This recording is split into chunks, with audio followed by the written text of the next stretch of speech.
Hello everyone, I hope you all are doing very well. Today's subject is English Reader, Chapter 5, Fartajido discoveries. हमारा chapter 5 है English reader का फरताजिदोस discoveries. इसके बारे में हम पढ़ेंगे कि फरताजिदो एक लड़के का नाम है जिसने बहुत सारी डिस्कवरीज की, बहुत सारी खोज की, जिसका उनका बाद में उन्होंने काफी उसको यूज किया। तो ये चैप्टर उसी के बारे में है, हम इसको रीड करते हैं। ठीक है, तो स्टार्ट करते हैं। With different things and articles near us we can easily do so much. Read how many of the things were discovered in old times.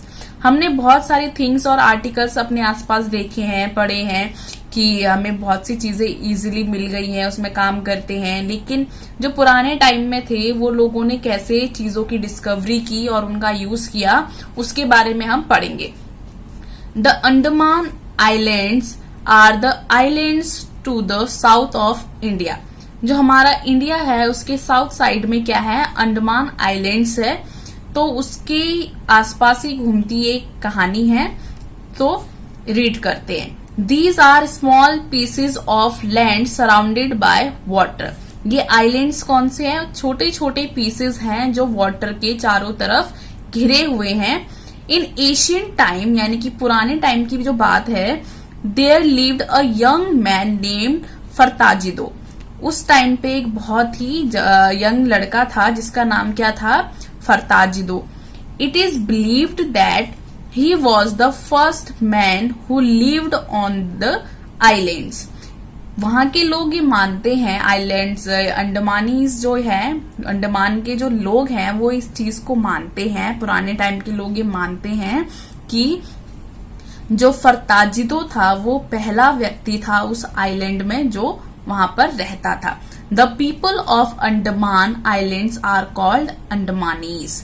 जो अंडमान में जो पीपल रहते हैं, जो लोग रहते हैं, उनको अंडमानीज कहा जाता है। जैसे कि हम इंडिया में रहते हैं तो इंडिया में रहने वाले को क्या कहते हैं, इंडियंस कहते हैं। उसी तरीके से जो अंडमान में रहता है उनको अंडमानीज कहा जाता है। The Andamanese believe that everything done on the islands was by him. जो अंडमानीज है वो इस बात का यकीन करते हैं, इस बात पे वो मानते हैं कि जो भी उस आइलैंड में अभी है, जो कुछ भी है, वो सब कुछ फरताजिदो के कारण ही है, उसी ने दिया है। In the Andamanese language Fartajido means born out of bamboo. तो अंडमानीज लैंग्वेज में यानी कि उनकी जो भाषा है उस भाषा में फरताजिदो का क्या मतलब होता है, उसका मतलब होता है बॉर्न आउट ऑफ बैम्बू, जो बैम्बू में से बॉर्न हुआ हो, जन्मा हो। So the people of the island believe that he was born out of a bamboo. तो वहां के लोग जो है वो इस बात को मानते हैं कि जो फरताजिदो था वो बैम्बू में से जन्मा था, उसमें से वो निकला था। With his companions, he roamed here and there in search of food. With his companion यानी कि जो उसके फ्रेंड्स थे वो उनके साथ इधर उधर खाने के लिए एक जगह से दूसरी जगह घूमता था। रोम्ड मतलब घूमना, ठीक है, मूव करना एक जगह से दूसरी जगह। There most of the time was spent in making bows and arrows. उसका जो मोस्टली टाइम था वो कहाँ पर वो अपना टाइम गुजारता था, बोज और एरोस यानी कि तीर कमान बनाने में वो उस पे टाइम को अपना स्पेंड करता था। They needed Bhoj and arrows for hunting and protection. वो बोज और एरोस का यानी कि तीर कमान का यूज किस लिए करते थे, शिकार करने के लिए और खुद की प्रोटेक्शन के लिए, खुद को सुरक्षित रखने के लिए भी इसका इस्तेमाल करते थे। One day when Fartajido was teaching his companions the use of bows and arrows, he shot his arrows here and there in different direction.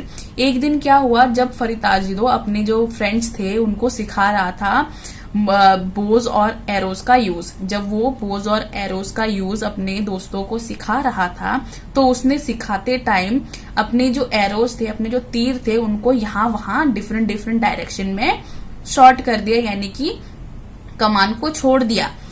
Then they started searching for those arrows. फिर उसके बाद उन्होंने उन एरोस को ढूंढना start किया। अब उसने जो फरताजिदो था सिखाने के लिए उसने अपने तीरों को इधर उधर तो फेंक दिया, लेकिन फिर बाद में उन्होंने उसको ढूंढना स्टार्ट किया कि कौन सा एरो कहाँ है, उसको ढूंढने लगे। They found one arrow in a spring, they drank it water. तो उन्होंने जब वो ढूंढने लगे तो एक एरो उन्हें कहाँ मिला, स्प्रिंग में मिला, जो कि क्या था, वाटर में, जो वाटर में डूबा हुआ था। This way they discovered the source of drinking water. इस तरीके से उन्होंने वाटर को ढूंढा, उसकी खोज की ताकि वो पी सके। तो पानी पीने का सोर्स उन्होंने, ड्रिंक वाटर उन्होंने इस तरीके से डिस्कवर किया, उस तरीके से उन्होंने खोजा। कैसे? तीरों को इधर उधर फेंका, एक तीर उन्हें पानी में गिरा हुआ मिला, तो उस पानी में से उन्होंने जब तीर निकाला तो उसको उन्होंने ड्रिंक किया होगा, चखा होगा। तो इस तरीके से उन्होंने सोर्स ऑफ ड्रिंकिंग वाटर का डिस्कवर किया। Then they search for other arrows. उसके बाद वो दूसरे एरोज को भी ढूंढने लगे। इसके बाद वो दूसरे एरोज को भी ढूंढने लगे। They found one arrow in the roots of a plant. उन्होंने क्या देखा, एक एरो को उन्होंने प्लांट्स के रूट, प्लांट्स के जड़ों में देखा। When they pulled it out, जब उन्होंने उसको बाहर की तरफ खींचा, पोटैटोज ऑल्सो कम आउट। तो उसमें से क्या निकले, पोटैटोज निकले, यानी कि आलू निकले। जैसे ही उन्होंने उस एरो को बाहर की तरफ खींचा, potatoes also came out. Potato भी उस तीर के साथ बाहर वापस आ गए। फरताजिदो पील्ड वन एंड एट। जो फरताजिदो था उसने उन पोटैटो में से एक पोटैटो को छिला और उसको खाया। It taste quite sweet. उसको वो काफी, थोड़ा बहुत, काफी उसका जो टेस्ट आया, उसका जो स्वाद आया, उसे काफी स्वीट लगा, मीठा लगा। He gave it to his companions. उसने अपने companions, अपने फ्रेंड्स को भी वो पोटैटोज दिए।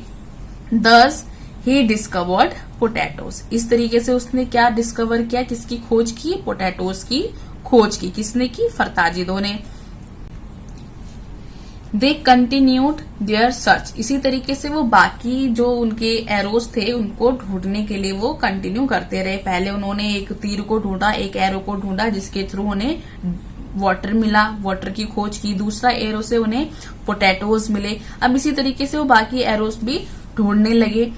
He found his one arrow in the heap of incense. Heap का मीन्स क्या होता है, लार्ज अमाउंट। उसने एक बहुत ही बड़ा अमाउंट में एरो को फाउंड किया, यानी कि ढूंढा, और उस किस में से मिला उसे, इंसेंस में। So he took a bit of it along with him. तो उसने थोड़ा सा जो इंसेंस था अपने साथ रख लिया। He was attracted by its scent. वो उसकी जो सेंट थी, यानी कि उसकी जो खुशबू थी, उससे काफी अट्रैक्ट हुआ। This way he discovered incense. इस तरीके से उसने इंसेंस को खोजा। Then they went further to look for more of the arrows. इस तरीके से वो बाकी एरोज को भी ढूंढने के लिए निकल गए।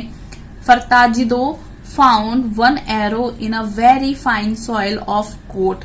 तो फरताजिदो को एक और एरो मिला जो कि काफी फाइन सॉइल, यानी कि काफी अच्छी मिट्टी में, कोट में, यानी कि पूरे के पूरा अच्छी काफी कोट हुई हुई है, जहां पे पहले शायद महल बनना होगा या फिर कोई घर बनना होगा, उस कोट में उसको, उस मिट्टी में उसको एक एरो मिला। ही टच्ड द सॉइल। उसने उस मिट्टी को टच किया। And like it smooth texture. और उसे क्या लगा, काफी स्मूथ टेक्सचर लगा, यानी काफी उसका क्या था, चिकनी मिट्टी थी। He instructed his companion to pick some of the soil of cot type. तो उसने क्या कहा कि उसने अपने कंपेनियंस, अपने दोस्तों को समझाया कि इसमें से कुछ मिट्टी अपने साथ ले लो, कोट का जो था, क्योंकि अब वहां पे क्या थी, वो मिट्टी क्या थी, उपजाऊ मिट्टी थी। तो चिकनी मिट्टी थी जिससे क्या बनाए जा सकते थे, भवन बनाए जा सकते थे, घर बनाए जा सकते थे। तो ऐसी मिट्टी थी। तो फरताजिदो ने अपने दोस्तों से कहा कि इसमें से कुछ मिट्टी अपने साथ ले लो। His companions were wondering at this. और उसके जो कंपेनियन थे, उसके जो दोस्त थे, वो इस चीज के काफी वंडरिंग थे, यानी कि काफी उनको उत्सुकता हो रही थी कि क्या करने वाले, काफी क्यूरियस थे, उसको काफी इच्छा थी कि जानना चाहते थे कि इसका क्या करेगा। Later he made pots out of this soil. तो फरताजिदो ने क्या किया, जो उसने मिट्टी ली थी, उस मिट्टी से कुछ देर बाद उसने एक पॉट बनाया, यानी कि एक बर्तन बनाया उस मिट्टी से। He kept them for drawing, और उसने उसको ड्राई होने के लिए, सूखने के लिए छोड़ दिया। On getting dried they become hard, और कुछ टाइम बाद को क्या देखा, वो काफी हार्ड हो गया। जैसे उन्होंने उसको ड्राई करने के लिए छोड़ा, जैसे ड्राई हो गया, वो काफी हार्ड हो गया वो pot. In one of those pot he place some potatoes in water and boiled them. तो उन्होंने क्या किया कि उस पोटैटोज उस पॉट्स में क्या किया उन्होंने, क्योंकि उसने काफी पॉट्स बनाए थे और उस पॉट्स को उसने सुखाया और काफी हार्ड हो गए। तो उनमें से एक पॉट्स में उसने क्या किया, पोटैटोज को रखा और उसमें वाटर डालकर उसको बॉईल करने लगा। दे बिकेम सॉफ्ट, और जो पोटैटोज थे वो अब सॉफ्ट हो गए थे। He enjoyed the meal of boiled potatoes with his friends, तो उसने अपने दोस्तों के साथ उन पोटैटोज को खाया और काफी इंजॉय किया। Fartajido also notice that by keeping the pot on fire it had become perfectly dry and harder. तो जो फरताजिदो था उसको एक चीज नोटिस हुई। उसने क्या नोटिस किया कि जैसे जैसे उसने पॉट को फायर में रखा, यानी कि आग में रखा, वो और ज्यादा अच्छी तरीके से हार्ड हो गया है, परफेक्टली, यानी कि बहुत अच्छी तरीके से, परफेक्ट तरीके से वो ड्राई और हार्ड हो गया है। Within no time he kept other pots also in fire and baked them. तो उसे ज्यादा समझने में टाइम नहीं लगा, उसने बाकी पॉट्स को भी क्या किया, आग के ऊपर रख दिया और उनको बेक किया, यानी कि उनको गर्म करने लगा। मेकिंग देम हार्डर, ताकि वो उनको हार्ड बना सके। They prove to be very useful, और उसने क्या दिखाया कि ये काफी यूजफुल है, यानी कि इनसे हम काफी उपयोग में ला सकते हैं। Later they made more larger kinds of pots to store drinking water. तो इस तरीके से उन्होंने क्या किया, कुछ देर बाद और ज्यादा उन्होंने क्या किया, ज्यादा पॉट्स बनाए ताकि वो उस पे पानी को स्टोर कर सके, जो भी पीने वाला पानी था उसको इकट्ठा कर सके। Thus he helped the Andamanese to discover many useful things। तो इस तरीके से उसने, जो फरताजिदो था, उसने अंडमानीज को बहुत सारी यूजफुल चीजें डिस्कवर करके दी। All these made their life easy, और ये सारी चीजें इन सारी चीजों ने उनकी लाइफ को काफी इजी कर लिया। तो ये हमारी पूरी स्टोरी थी, जिसमें जो फरताजिदो था उसने अपनी डिस्कवरी से अंडमानीज को काफी यूजफुल चीजें बनाकर दी। आई होप आप लोगों को ये चैप्टर समझ में आया होगा। Thank you for watching. Bye bye, take care.